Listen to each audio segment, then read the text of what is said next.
Elvis Presley's granddaughter, Riley Keough, is opening up about her plans for Graceland and a promise to her mother. For over 40 years, the upstairs of Graceland has been locked. No photos, no tours, no exceptions. But now, Elvis Presley's granddaughter, Riley Keough, is finally breaking the silence. What she reveals is shocking. Hidden rooms, sealed letters, secret recordings, and emotional truths the world has never heard. We were very close, so a lot of the Graceland stuff I was already involved in with her. Could there really be a tunnel beneath the house? Did Elvis leave behind music no one's ever heard? And why is one room still exactly as he left it the day he died? Let's discover. Graceland, more than just a mansion. No cameras, no tourists, no exceptions. For over 4 decades, the entire second floor of Graceland has been completely off-limits, untouched, sealed, and protected like a time capsule.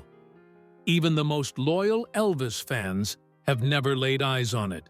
But now, for the first time, we're hearing from someone who's been behind those locked doors. Riley Keough, Elvis Presley's granddaughter, is revealing personal and emotional details about what really lies upstairs at Graceland. What was Elvis hiding up there? Why has this area remained closed for so long? And what did Riley find that changes everything? To understand why these questions matter so much, we have to start at the beginning. Not with the fame, not with the music, but with a house. Graceland wasn't always a global icon. It began as a relatively modest colonial revival home, constructed in 1939 by a Memphis printing company owner named S.E. Toof. The house sat on a quiet plot of land in what was then the countryside, peaceful, quiet, and surrounded by fields. It had just 10 rooms and was designed to look elegant, but not extravagant, with clean white columns, arched windows, and a dignified front porch. In 1957, a 22-year-old Elvis Presley had just hit the height of early superstardom. He was restless, constantly followed, and needed somewhere to retreat from the chaos of fame. That year, he bought Graceland for $102,500, adjusted from the often-quoted $12,500 down payment. It wasn't the size or grandeur that caught his attention. It was the privacy. But that wouldn't last. Elvis immediately began transforming the house into something far more than a retreat. Over the next 2 decades, Graceland would become a physical extension of his identity. Loud, colorful, unpredictable, and deeply personal. One of the most famous additions came in the late 1960s, a room that would eventually become almost as legendary as Elvis himself. The Jungle Room. Covered in green shag carpeting, even on the ceiling, and filled with carved wooden furniture and exotic decor, this was no ordinary living space. It looked more like a rainforest-themed lounge than part of a southern estate. The room doubled as a recording studio where Elvis laid down some of his final tracks, including Moody Blue. It was strange, moody, and intimate, just like him. Then there's the meditation garden, located just behind the house. Designed in 1964, this peaceful, stone-lined area would later become the site of Elvis's grave, along with those of his parents, grandmother, and eventually his daughter, Lisa Marie Presley. Fans from all over the world visit this spot in silence, often leaving flowers, notes, and personal tokens. It's one of the few places where the excitement of Elvis fandom turns into something quiet and reflective. Since opening to the public in 1982, Graceland has welcomed over 20 million visitors. It's not just a stop for tourists, it's a destination for pilgrims. Fans from every continent walk through those doors, hoping to feel closer to a man who transformed music and pop culture forever. Graceland is the second most visited home in the United States, behind only the White House. But even though the estate includes tour after tour of music rooms, awards, jumpsuits, and vintage cars, there's still one part no one has ever been allowed to see. The upstairs, it's not just closed to the public, it's locked, preserved, untouched since the day Elvis died in 1977. This is the mystery that continues to haunt fans and historians alike.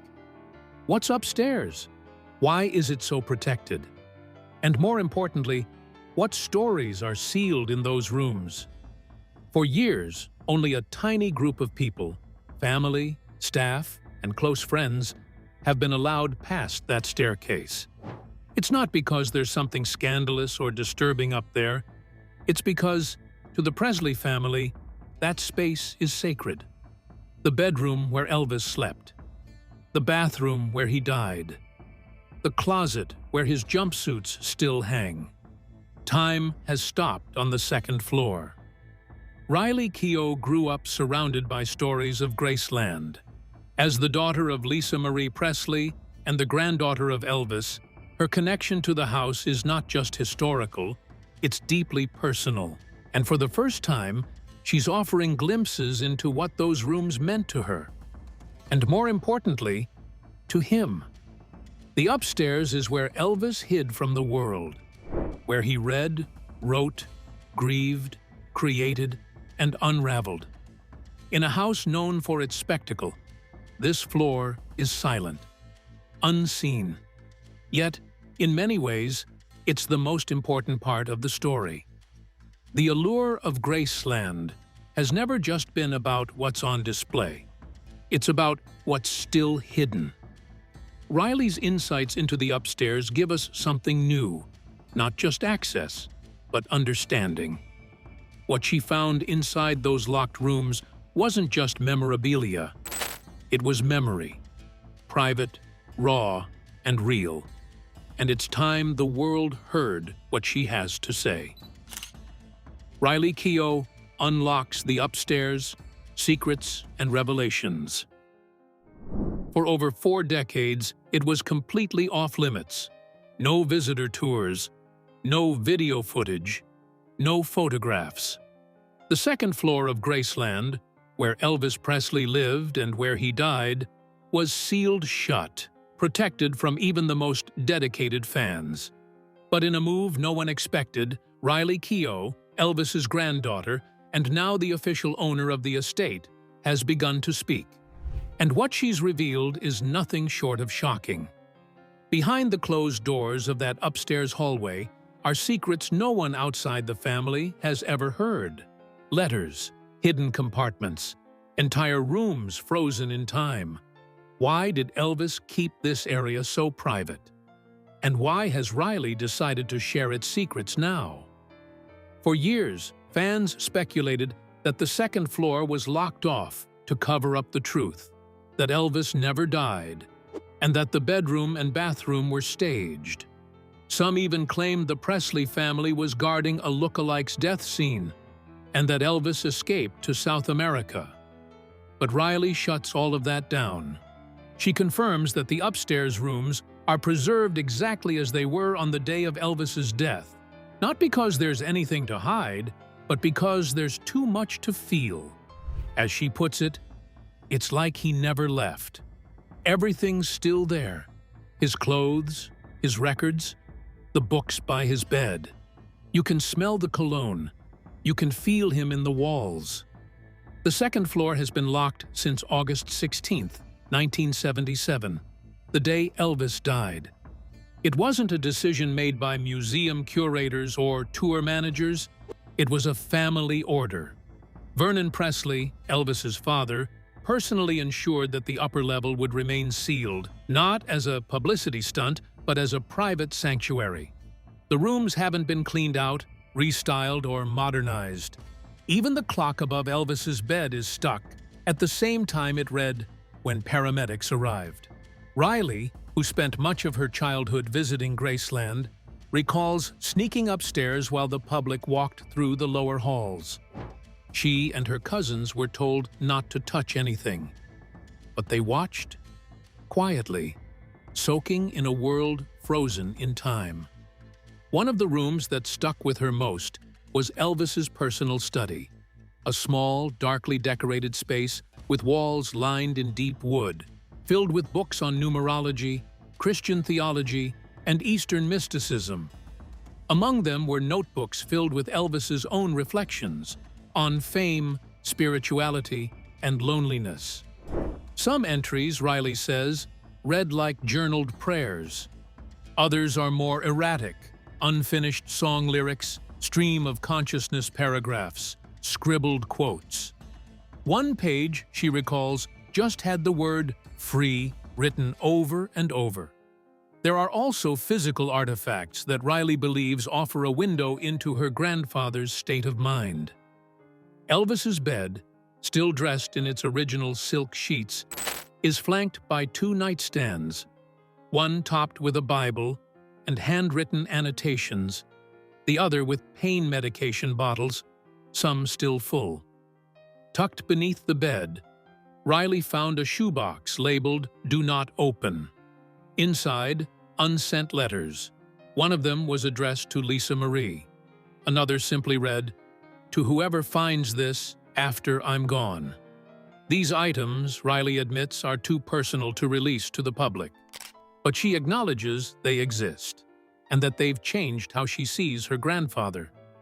In the adjacent bathroom, where Elvis passed away, almost everything remains intact. Riley refuses to speak in detail about the room out of respect, but confirms it's never been altered.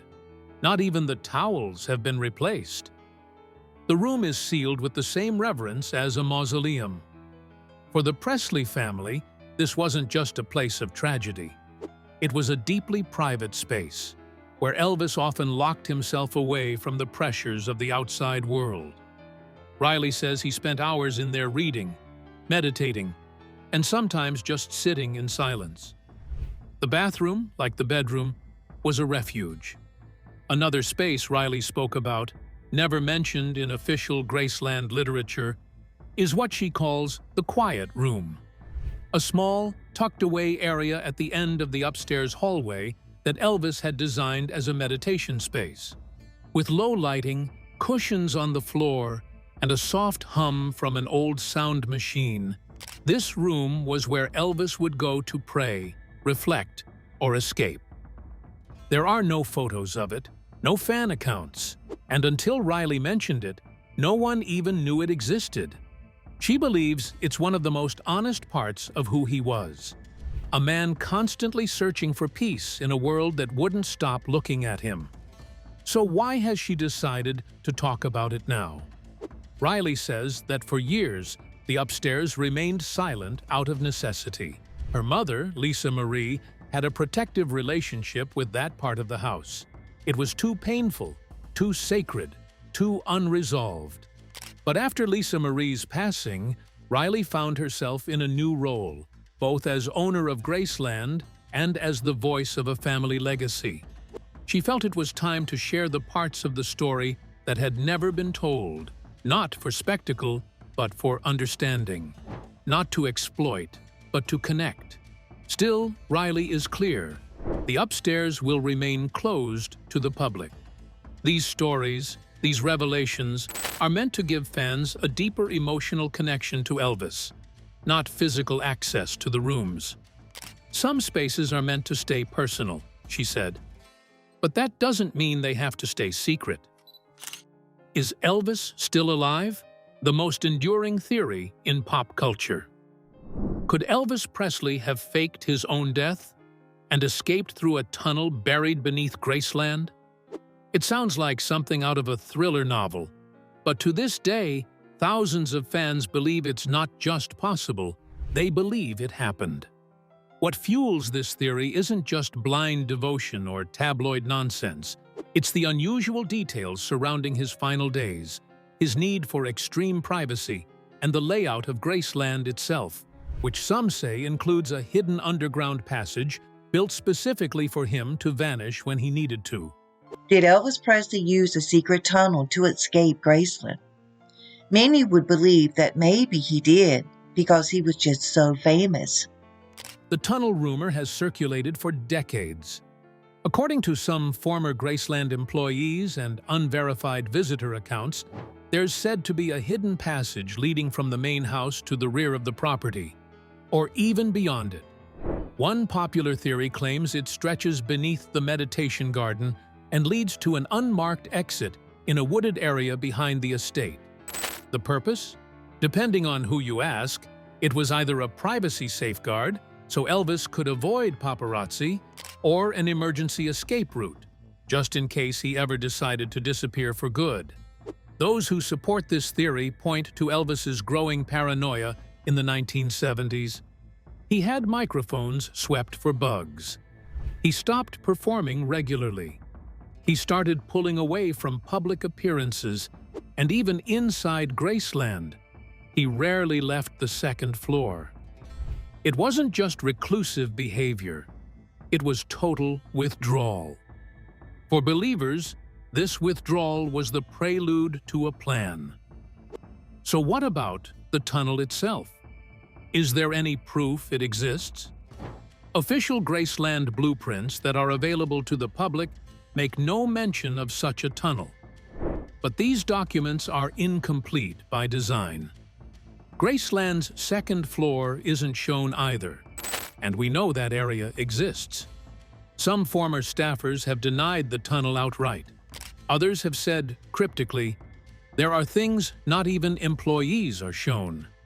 The Presley family has never acknowledged a tunnel in any interview, memoir, or authorized documentary. But that hasn't stopped fans from trying to prove it. In 1987, a freelance journalist reportedly snuck onto the property and claimed he found a partially concealed concrete entryway near the rear carport. His claims were never verified, and no photographic evidence was ever published. But once that rumor spread, it stuck. Then came the sightings. The first major "Elvis is alive" moment came in 1978, just 1 year after his death. A man resembling Presley was reportedly seen boarding a plane at Memphis International Airport under the name John Burroughs.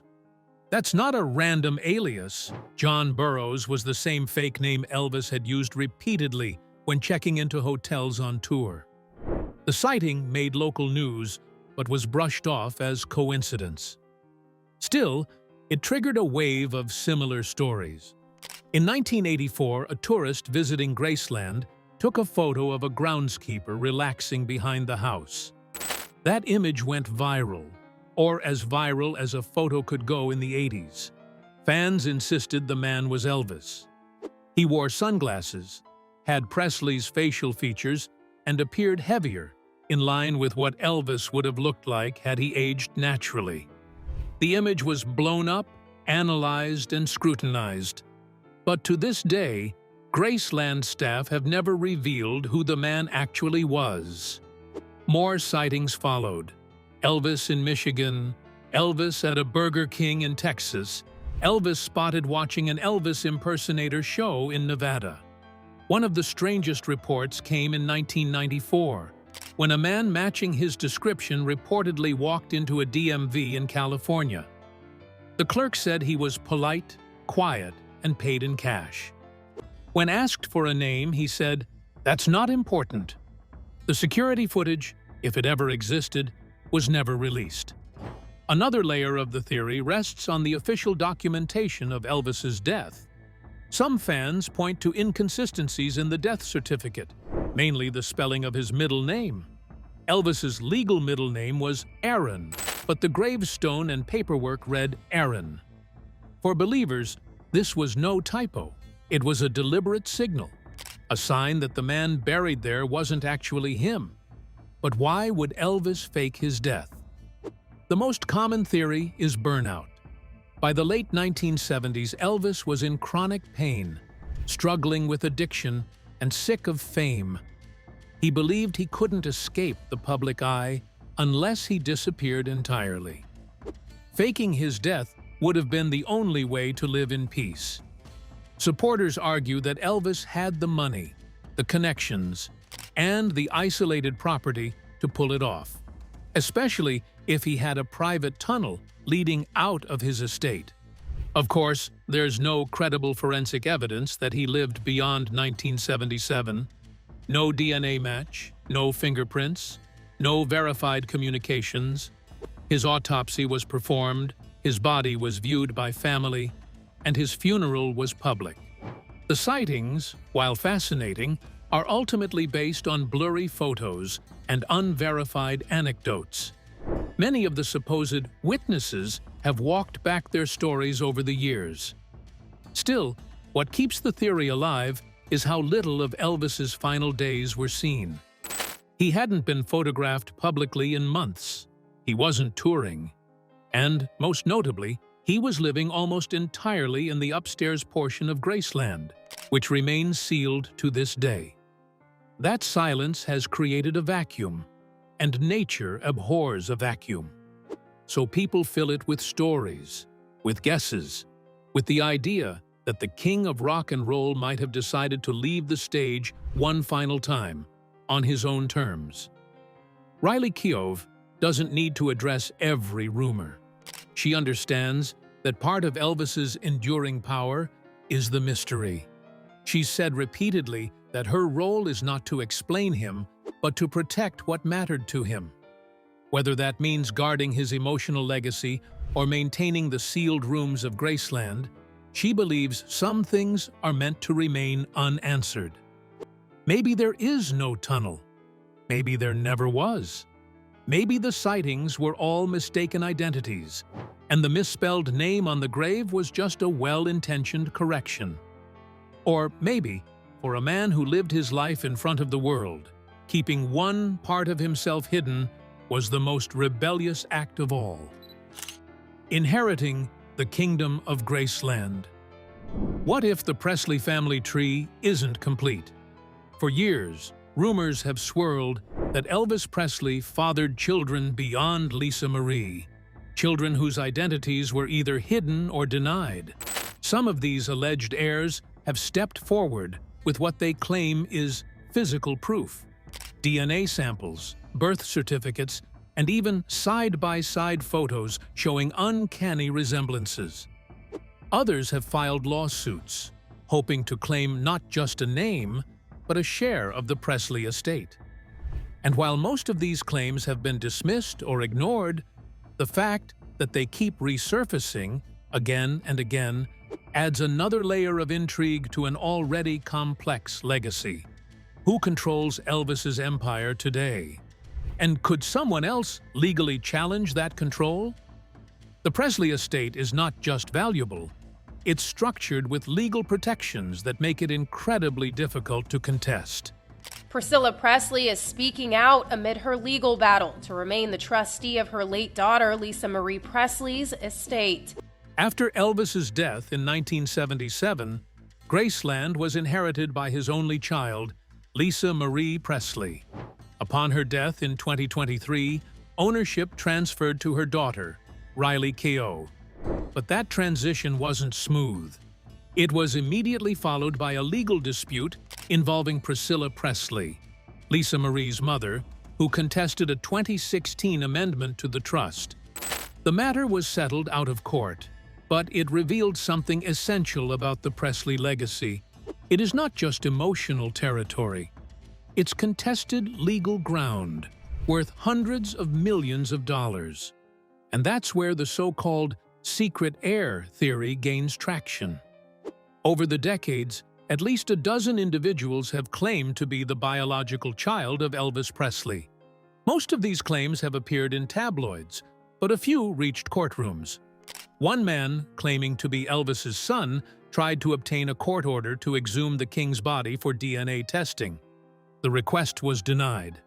Another alleged daughter submitted a hair sample, supposedly retrieved from an auctioned lock of Elvis's hair, in an attempt to prove paternity. The Presley estate dismissed the evidence as unreliable and declined to comment further. The estate has a legal mechanism known as the Elvis Presley Trust, which not only handles finances and property management, but also manages image licensing and intellectual property rights. To gain legal recognition, and inheritance rights, any alleged Presley heir would need to prove, beyond reasonable doubt, their biological link to Elvis through verifiable DNA and a recognized chain of custody. That's not easy, and in many cases, the DNA used to support these claims comes from dubious sources: fan memorabilia, unverified personal effects, or third-party samples not handled under controlled conditions. In legal terms, most of these claims fall apart before they can get close to a court ruling. Still, rumors persist. Some fans believe that Elvis may have had secret relationships in the 1950s and 60s, before and during his marriage to Priscilla. A few names recur in conspiracy forums and tabloid archives, mostly involving women who claim to have received private calls, hush money, or confidential letters from Elvis years after his peak fame. There is no public confirmation of any such relationships from the Presley family or close confidants. Riley Keough has never directly addressed any of these alleged siblings. Neither did Lisa Marie. Their silence has only fueled speculation. Is it a legal strategy to avoid giving credibility to false claims? Or is there a possibility, however small, that something is being kept private for personal reasons? That remains unanswered. What is clear is this: Riley Keough is now the face of Graceland. At just 34, she's inherited not just the land and the legacy, but an empire. One bound by contracts, property rights, licensing deals, and intense public expectation. Her relationship to it is not passive. She's involved in decisions big and small. She meets with archivists, preservation specialists, and business managers. She gives final approval on new exhibits. She's even working on digital preservation initiatives to ensure that materials from Elvis's life, handwritten notes, original recordings, unreleased photographs, are scanned and stored with proper metadata and archival integrity. But beyond the operational side, Riley has taken on a deeper responsibility: controlling the narrative. That's not easy. Elvis Presley isn't just a musician, he's a symbol. He represents a very specific period of American culture, one loaded with contradictions: fame and isolation, rebellion and conservatism, groundbreaking creativity, and personal turmoil. Riley is in the unusual position of being both a blood relative and a cultural gatekeeper. She is responsible for humanizing someone the world still sees as a larger-than-life icon. That's a tightrope walk, and so far, she's managed it carefully. She's said publicly that she views Graceland as a living space, not a museum. The show there. Right. So I think that I think some of her most joyful memories were at Graceland. It's not about freezing him in time, she said. It's about making sure he's understood. That's why she's supporting new educational partnerships with schools and universities, initiatives that move beyond tours and into scholarship. She wants Elvis to be studied, not just as a celebrity, but as a case study in fame, race, music innovation, and cultural identity. She's also expanding the digital footprint of Graceland, not with VR replicas or flashy content, but with curated media. Behind the scenes, her team is digitizing Elvis's handwritten lyrics, set lists, and letters, using high-resolution scanners and AI-based metadata tagging. These files are expected to be used in future exhibitions and academic research. She's not selling his story, she's structuring it. In this role, Riley is also protecting the parts of the story that shouldn't be public. She's refused to open the second floor of Graceland to tourists or cameras. She's denied requests to film inside private family spaces. And she has shown zero interest in monetizing Elvis through reality TV or fictional dramatizations. For her, it's about honoring not just the legend, but the person. That includes respecting the parts of his life that were messy, unflattering, or simply painful.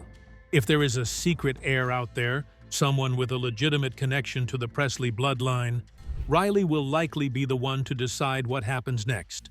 Not a judge, not a reporter, not a viral post on social media. And that may be what unnerves people most. She controls the story now. The final chapter, or the next one, goes through her. The lost recordings. Are there unreleased Elvis albums hidden in Graceland? Could Elvis Presley have left behind songs no one has ever heard? For decades, rumors have circulated about unreleased recordings Elvis made in the final years of his life, tucked away in Graceland, possibly even inside the sealed-off upstairs rooms. We know that Elvis continued to record music in private, even when he had mostly stepped back from public life. His final known studio sessions took place at Graceland itself, inside the Jungle Room, in February and October of 1976. These recordings were raw, emotional, and in some cases deeply experimental. They included tracks like Way Down, Moody Blue, and covers of old gospel favorites. RCA released some of this material after his death, but according to audio engineers and session players, not all of it. Several songs were either left incomplete or shelved entirely due to Elvis's declining health. Bootleggers have made this story messier. Over the years, dozens of so-called lost Elvis tracks have appeared on underground cassette and vinyl releases. Some contain clear outtakes or alternate versions of known songs. Others feature vocals that sound like Elvis, but might actually be impersonators or artificially enhanced studio manipulations. One infamous bootleg, circulated in the 1990s, claimed to include a haunting ballad called "This Is Goodbye," supposedly recorded just weeks before Elvis's death. The track was later debunked when the voice was matched to a known impersonator. But that hasn't stopped other tapes from emerging. What keeps the theory alive isn't just bootlegs, it's silence. Unlike most legacy musicians, whose vaults have been opened and reissued over the years, Elvis's personal archive remains surprisingly guarded. RCA and Sony have released multiple box sets of alternate takes and unreleased material. But these are curated projects, controlled, selective. There's a difference between what's been cleared for commercial release and what might still exist in Graceland's private storage. The sealed rooms upstairs are a constant source of speculation. Riley Keough, who inherited the estate after Lisa Marie Presley's death in 2023, has confirmed that these rooms remain untouched. She's described them as frozen in time, and while she hasn't specifically mentioned music recordings, she has alluded to personal artifacts that have never been cataloged or shown publicly. She did have like a thing where she felt connected to, she was very intuitive. Archivists working with Graceland have said the same, that the full contents of certain storage areas, especially in Elvis's bedroom and study, haven't been digitally archived yet. That includes documents, books, tapes, and unreleased materials. One former estate employee anonymously claimed in a fan forum that a reel-to-reel tape player was found in Elvis's upstairs study, along with a small stack of unlabeled tapes. There's no official confirmation of this, but the story gained traction because it lines up with known facts. Elvis often recorded himself singing casually at home, sometimes to review his voice, other times to share rough drafts with close collaborators. These tapes weren't always meant for release. They were personal and perhaps deeply private. Even Elvis's former producer, Felton Jarvis, once said that Presley recorded far more than RCA ever released. He spoke of late-night tapes and rough piano sessions that were kept off the label's radar because Elvis didn't want anyone hearing them yet, or ever. Whether those recordings survived and whether they still sit boxed in a cabinet somewhere upstairs is the question no one seems able to answer definitively. Thanks for watching. If you enjoyed this, don't forget to like, comment, and subscribe. Click the next video for more exciting content. You don't want to miss this.